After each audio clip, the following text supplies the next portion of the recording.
جنگ دیکھی ہے، کیا تم میری جنگ نہیں دیکھو گے؟ زہیر عین بریر حمدانی، میں نے تمہاری جنگ دیکھی ہے، کیا تم میری جنگ نہیں دیکھو گے؟ علی اکبر، قاسم اور محمد، کیا تم بابا کی جنگ نہیں دیکھو گے؟ مجھے انصاف سے بتائیے کہ کیا یہ عبث کام نہیں ہے؟ نعوذ باللہ۔ دیکھیے ہم اور آپ کوئی عبث کام انجام دے سکتے ہیں، لیکن کسی معصوم سے یہ ممکن نہیں ہے کہ وہ معصوم کسی کار عبث کو انجام دے، کسی عبث کام کو انجام دے۔ تو مجھے انصاف سے بتائیے کہ کیا امام جانتے نہیں تھے کہ ان کے لاشوں کے ٹکڑے ہو چکے ہیں؟ کیا امام جانتے نہیں تھے کہ ان کی شہرگی حیات پہ حملہ ہو چکا ہے؟ کیا امام جانتے نہیں تھے کہ ان کی لاشیں گھوڑوں کی ٹاپوں سے پامال کر دی گئی ہیں؟ پھر یہ امام کا خطاب کیا تھا کہ زہیر اٹھو میری جنگ دیکھو، حبیب اٹھو میری جنگ دیکھو، بریر اٹھو میری جنگ دیکھو۔ یاد رکھیے گا ایک حکیم کا ایک قول ہے، کسی نے کہا فعل الحکیم لا یخلو عن الحکمہ، کہ حکیم کا فعل کسی حکمت سے خالی نہیں ہوتا۔ میں توجہ چاہتا ہوں آپ کی، حکیم کا فعل کسی حکمت سے خالی نہیں ہوتا۔ خدا کی قسم اگر امام کی پکار، اگر امام کی آواز دشنا رہ جاتی تو میں قیامت تک حیات پاتا تو یہ کہتا کہ امام نے عبث پکارا تھا، لیکن کٹی ہوئی گردن سے آواز آنا اس بات کی دلیل ہے کہ شہید مردہ نہیں زندہ ہوا کرنا ہے۔ صلوات پڑھے پر محمد والے۔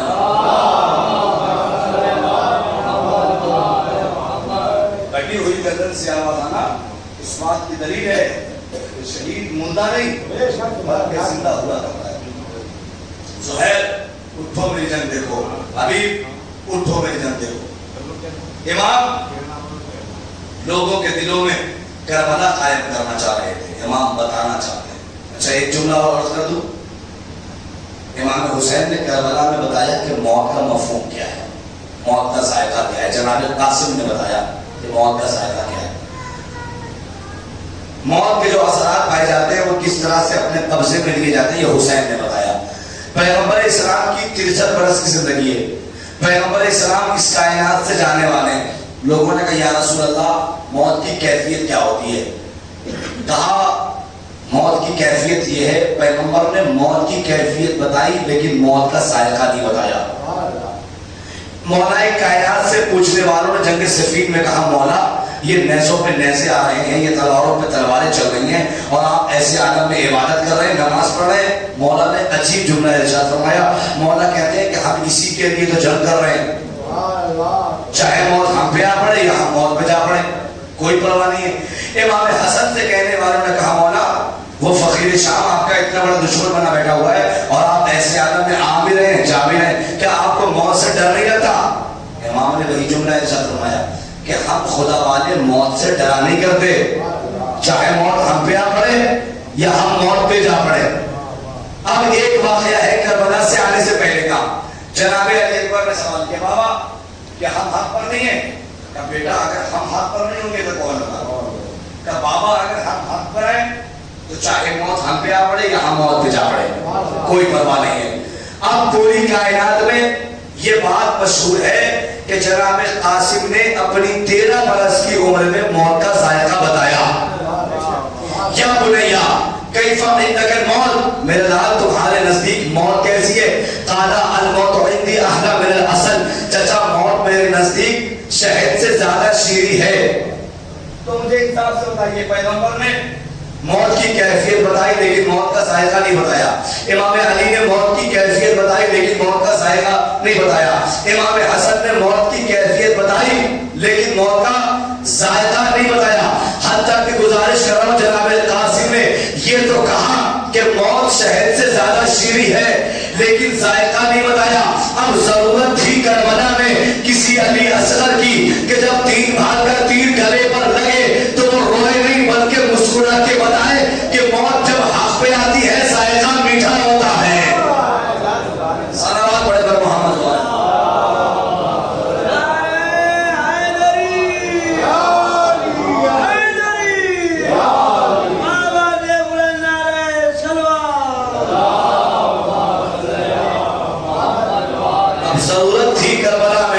کسی علی اصغر کی کہ جب تین بھال کا تیر گلے پر لگے تو وہ روئے نہیں بلکہ مسکرا کے بتائے کہ موت جب حق پہ آتی ہے تو ذائقہ میٹھا ہوتا ہے۔ اور یہ کائنات میں تلاش کرو کوئی ایسا رہبر جو تمہیں جنت تک پہنچا دے. خدا کی قسم اگر حسین نہ ہوتے تو کوئی ایسا رہبر نہ ملتا. اس لیے حسین نے شب عاشور چراغ گل کر کے کہا تھا جسے جانا ہو چلا ہے. حسین تلاش کرو کوئی ایسا رہبر جو تمہیں جنت تک. اور حسین نے جنت دکھائی ہے کربلا کے میدان میں شب عاشور. کہا دیکھو یہ برہنِ حمدانی، یہ دیکھو یہ تمہاری جنت ہے، یہ تمہارا مقام ہے. حبیب یہ تمہارا مقام ہے. زہیر یہ تمہارا مقام ہے. جنت کی ذمہ داری حسین لیتا ہے. اگر تم جانا چاہتے ہو تو چلے جاؤ. حسین نے جنت دکھائی، لیکن اصحاب باوفا تھے. ایسے اصحاب تھے جو اپنی تلوار کو اپنی گردن پر رکھے ہوئے کہہ رہے تھے مولا اگر ہمیں 70 بار قتل کیا جائے اور پھر زندہ کیا جائے تو ہم آپ کی نصرت سے پیچھے نہیں ہٹ سکتے. ایسے اصحاب کہا مولا یہ کیسے ممکن ہے کہ ہم آپ کو چھوڑ کے چلے جائیں.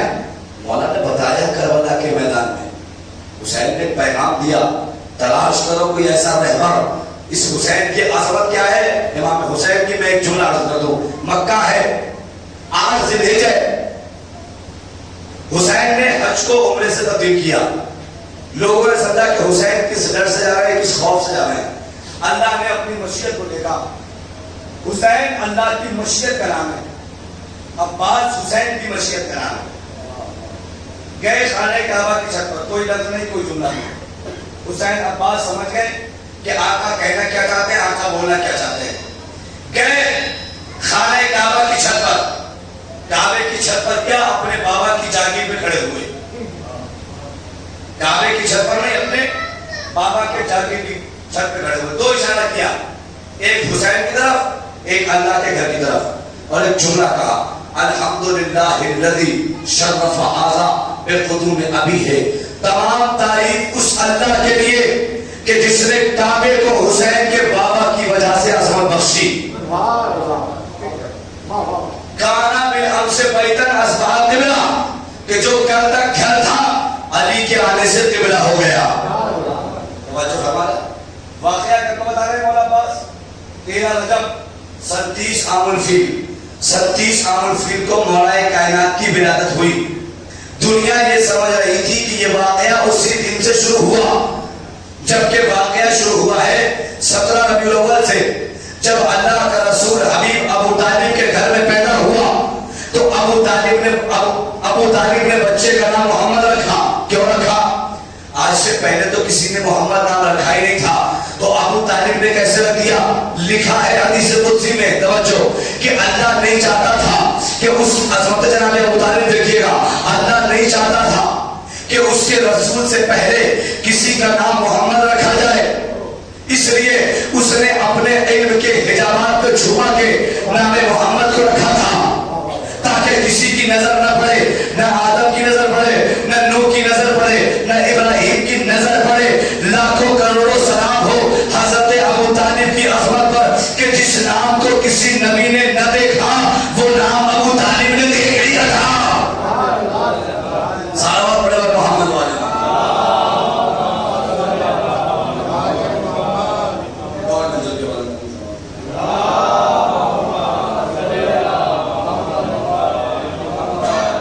لاکھوں کروڑوں سلام ہو حضرت ابو طالب کی عظمت پر کہ جس نام کو کسی نبی نے نہ دیکھا وہ نام ابو طالب نے دیکھ لیا. اچھا ایک جملہ عرض کر دو، جناب ابو طالب کی عظمت کیا ہے. جناب ابو طالب نے پیغمبر اسلام کا نام رکھا. دنیا کہتی ہے کہ نعوذ باللہ اب جناب ابو طالب نے کلمہ نہیں پڑھا، کلمہ نہیں پڑھا. بھائی دیکھیے بحث کرنے کی ضرورت نہیں ہے کہ ابو طالب نے کلمہ پڑھا یا نہیں پڑھا. تاریخ پہ نظر اٹھائیے، قرآن دیکھیے، آپ کو سمجھ میں آ جائے گا کہ جناب ابو طالب نے کلمہ پڑھا یا نہیں پڑھا. میں کہیں سے گزرا، میں نے دیکھا ایک صاحب ہے جو ایک صاحب کے ساتھ بیٹھے ہوئے غیر مسلم بیٹھے. میں نے دیکھا کہ جناب چائے پینے کو دے رہے ہیں تو یہ چائے پینے کو تیار نہیں، یہ کچھ کھانے کو دے رہے ہیں تو یہ کچھ کھانے کو تیار نہیں. میں وہاں سے پلٹا تو منظر ہی بدلا ہوا تھا. کیا ہوا؟ یہ کھا بھی رہے تھے، یہ پی بھی رہے تھے، وہ چائے بھی پی رہے تھے، مٹھائی بھی کھا رہے تھے. میں نے کہا جناب ابھی تو کچھ دیر پہلے یہاں سے گزرا، یہاں تو منظر بدلا ہوا تھا. کہا جناب سمجھے نہیں، انہوں نے کلمہ پڑھ دیا. کیا پڑھا؟ کہ لا الہ الا اللہ. میں نے کہا ہو گیا مسلمان؟ کہا نہیں. کبھی کب ہوگا؟ جیسے کہے گا محمد رسول اللہ یہ مسلمان ہو جائے گا. نہیں لفظ کو بدلو. جیسے ہی ابو طالب کا رکھا ہوا نام اس کی زبان پر آئے گا نجس پاک ہو جائے گا. جیسے ہی ابو طالب کا رکھا ہوا نام اس کی زبان پر آئے گا نجس پاک ہو جائے گا.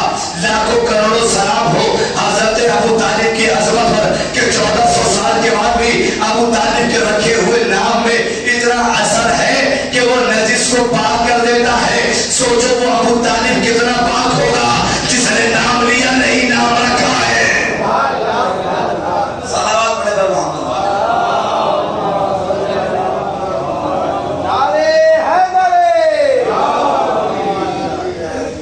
جس نے نام لیا نہیں نام رکھا.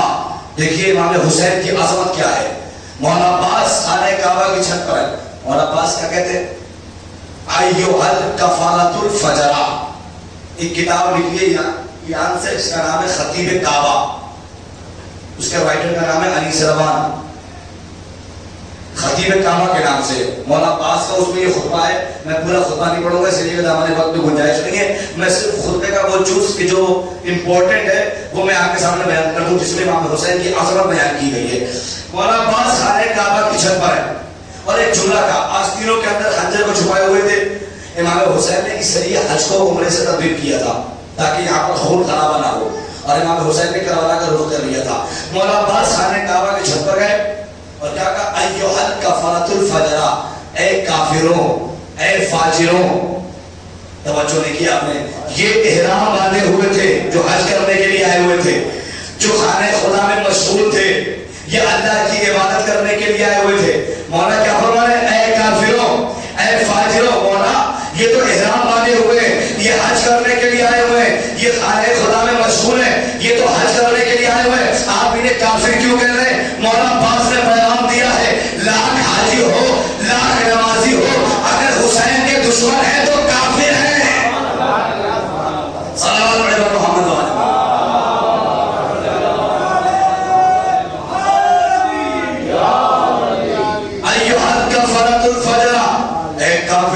اے فاجروں, لاکھ نمازی ہو, لاکھ حاجی ہو, اگر حسین کے دشمن ہے تو کافر ہے.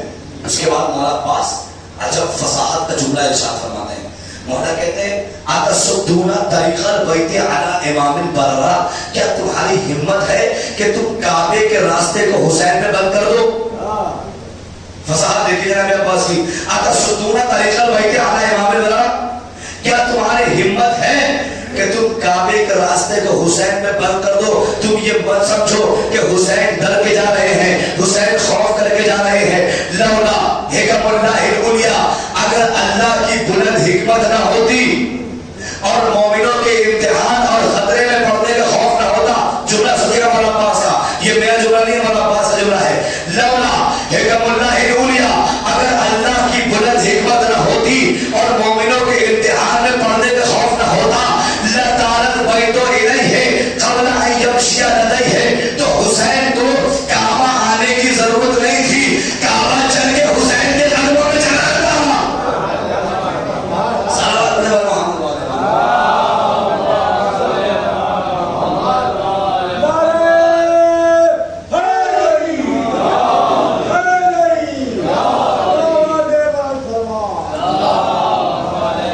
ایک مل جل کے بلند ترین صلوات بھیجتے محمد وعلى محمد. آپ تو ایسے خاموش بیٹھے ہیں کہ جیسے اگر آپ صلوات پڑھیں گے تو ہمارا فائدہ ہوگا, صلوات پڑھیں گے تو بلائیں آپ سے دور ہوگی, ہم سے دور نہیں ہوگی. صلوات پڑھیں گے جو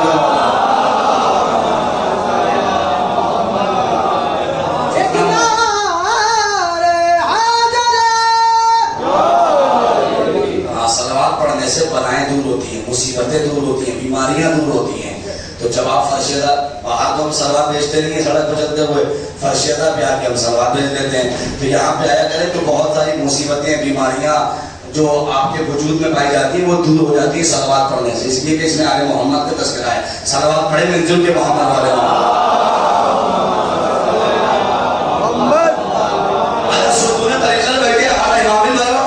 تم یہ مت سمجھو کہ حسین ڈر کے جا رہے ہیں, حسین خوف.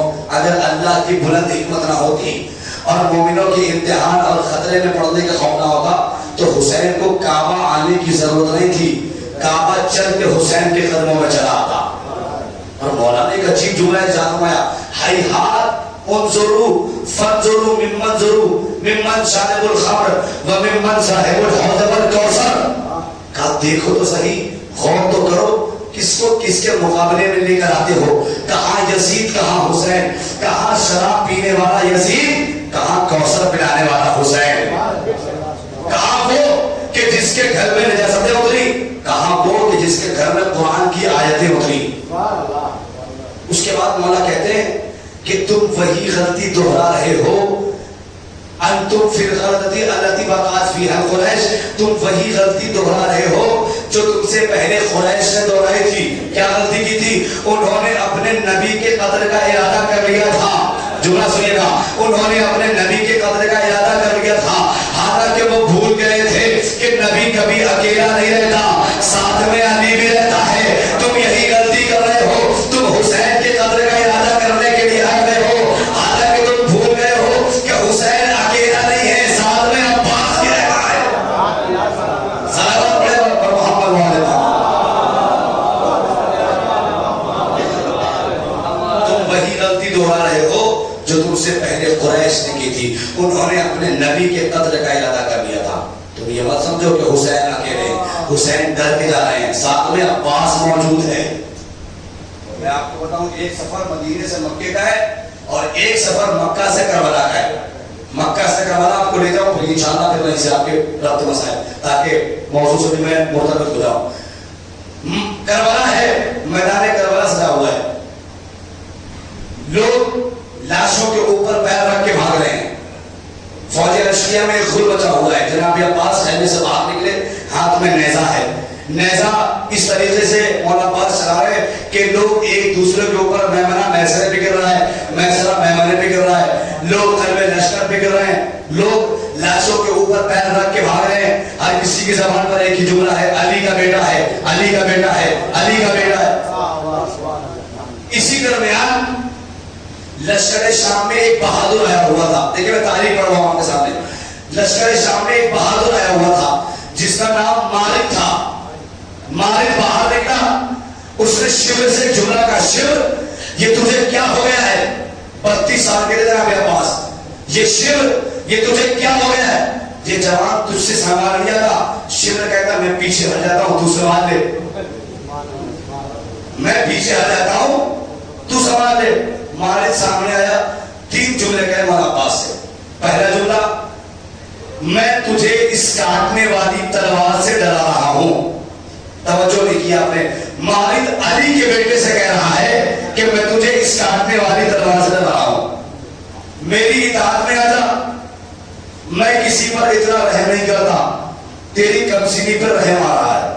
جناب عباس کا جملے سنیے گا. مولا عباس کہتے ہیں مجھے اس کاٹنے والی تلوار سے مت ڈرا، علی کا بیٹا ہوں، تلواریں ہم سے ڈرتی ہیں، ہم تلواروں سے نہیں ڈرتے. مجھے تلواروں سے مت ڈرا، علی کا بیٹا ہوں، تلواریں ہم سے ڈرتی ہیں، ہم تلواروں سے نہیں ڈرتے. کیا کہا تیری اطاعت میں آ جاؤں؟ تجھے نہیں پتا کہ میں حسین کی اطاعت میں ہوں، اور جو حسین کی اطاعت میں ہو وہ تیری اطاعت نہیں کر سکتا، وہ کسی اور کی اطاعت نہیں کر سکتا. اب جملہ سنیے گا. مولا عباس نے صحیفے کو کربلا سے ملا دیا. کیا کہا؟ تیری کمسینی پر رحم آ رہا ہے. کیا تجھے نہیں پتا بہت سے کمسین بہت سے بوڑھوں سے بہت اچھے ہوتے ہیں. صلوات پڑھے محمد والے. کیا تجھے نہیں پتا بہت سے کمسین بہت سے بوڑھوں سے بہت اچھے ہوتے ہیں. اس نے نیزہ اچھانا شروع کیا. مولا عباس نے نیزے کو کمان بنا دیا. اس نے نیزہ مارا، اس کے وجود میں جتنی طاقت تھی مالک کے 50 سال یا 95 سال کا تھا جو تاریخ میں ملتا ہے، اس نے پوری طاقت سے نیزے کا وار مولا عباس کی طرف کیا. مولا عباس نے اتنی تیزی سے اپنا ہاتھ بڑھایا، پورا ہاتھ نہیں، انگوٹھا اور انگلی، اور نیزے کو انگوٹھے اور انگلی کے بیچ میں روک لیا.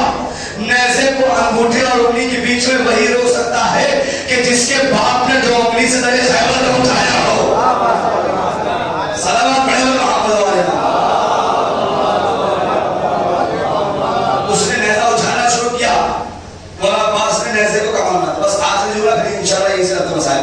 مولا عباس نے نیزے کو کمان بنا دیا. اس کے نیزے کو لیا مالک کے اور اسی کے گھوڑے پہ مارا. مالک زمین کربلا پہ گرا تو گر گیا.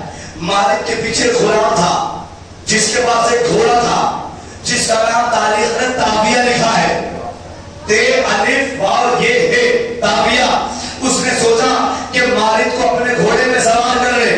مولا عباس کی نگاہ تابیہ کے چہرے میں پڑی، گھوڑے میں پڑی، گھوڑے کا حجم دیکھا، گھوڑے کا حسن دیکھا، اپنے گھوڑے سے چھلانگ لگائی، تابیہ کے اوپر جا کے بیٹھ گئے، تابیہ کو اپنے قبضے میں لیا، حسین کے خیمے کی طرف چلے۔ شمر کی پیچھے سے آواز آئی، عباس کو کوئی جاتے وقت روکنا نہیں، ہم نے جو گھوڑا حسن سے چھینا تھا عباس نے واپس لے لیا۔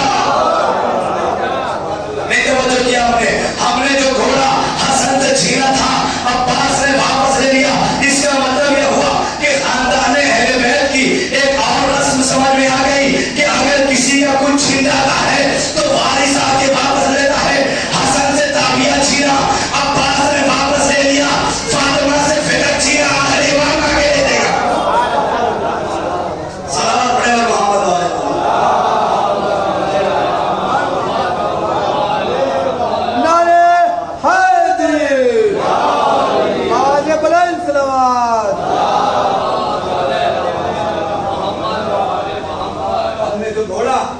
حسن سے چھینا تھا عباس نے واپس لے لیا، حسن سے تابیہ چھینا عباس نے واپس لے لیا، فاطمہ سے فدق چھینا ہے، آخری امام آ کے واپس لے لیا۔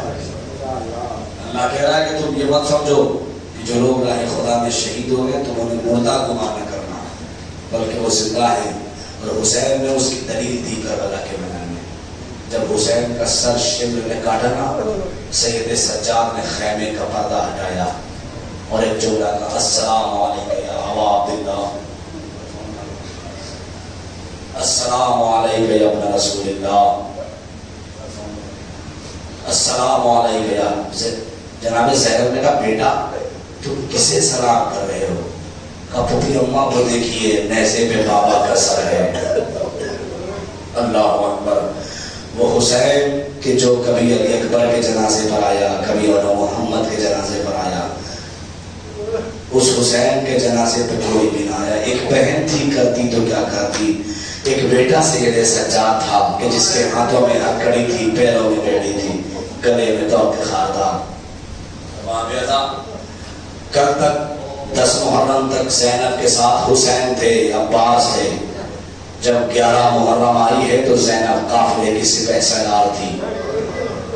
جب 11 محرم آئی تو زینب قافلے کی نگہبان تھی، اس لیے کہ اب زینب کے پاس عباس نہیں ہے، علی اکبر نہیں ہے، ابا رضا۔ تاریخ کہتی ہے کہ جب 11 محرم کو یہ قافلہ کربلا سے کوفہ و شام کے بازار میں چلا نا، علی کی بیٹی زینب سب کو سوار کر رہی تھی۔ رباب آئیے میں آپ کو سوار کر دوں، ام لیلہ آئیے میں آپ کو سوار کر دوں، ام فروا آئیے میں آپ کو سوار کر دوں۔ ارباب ازا تاریخ کہتی ہے، ارباب ازا ام جناب زینب کہتی ہیں جب جناب زینب نے سب کو سوار کر دیا نا، اب زینب کو کوئی نہیں ہے جو سوار کرے۔ ارباب ازا میں آپ کو ایک جملہ کو، میں آپ کو تھوڑا سا تاریخ کے میں آپ کو پیچھے لے کے جانا چاہتا ہوں۔ جب قافلہ کربلا سے نکلا تھا نا، زینب کو آج کون سوار کرے گا؟ 11 محرم ہے، جناب زینب کو کون سوار کرے گا؟ تاریخ کہتی ہے کہ جب قافلہ مدینے سے نکلا تھا نا، حسین نے مسند بچھائی، ام لیلہ آگے بڑھی، بیٹا علی اکبر اماں کو سوار کرو، ام فرما آگے بڑھی، بیٹا قاسم ماں کو سوار کرو۔ ہر ایک بیوی آگے بڑھ رہی تھی، بیٹا سوار کر رہا تھا، علی اکبر سوار کر رہے تھے، قاسم سوار کر رہے تھے، جناب عباس سوار کر رہے تھے۔ تاریخ کہتی ہے کہ سب سے آخر میں علی کی بیٹی زینب آئی، حسین مسند سے کھڑے ہو گئے، عباس آگے بڑھے، آخر شہزادی میں آپ کو سوار کر دوں عباس، مجھے آج آپ سے سوار نہیں ہونا ہے۔ حسین آگے بڑھے، بہن زینب میں آپ کو سوار کر دوں، بھیا آپ سے بھی سوار نہیں ہونا ہے۔ ایک مرتبہ حسین کہتے بہن زینب پھر کس سے سوار ہوگی؟ ایک مرتبہ جناب زینب نے کہا بھیا جو 11 محرم کو مجھے ناقے پہ سوار کرے گا، جو 11 محرم کو مجھے ناقے پہ سوار کرے گا وہ مجھے سوار کر دے۔ لو ارباب ازا 11 محرم آ گئی، 11 محرم آ گئی، حسین ناقے پہ سوار ہوئے۔ ارباب ازا تاریخ کہتی ہے کہ ایک مرتبہ 11 محرم کو جب یہ قافلہ کربلا سے گزارا گیا نا، سید سجاد کے چہرے کا رنگ بدل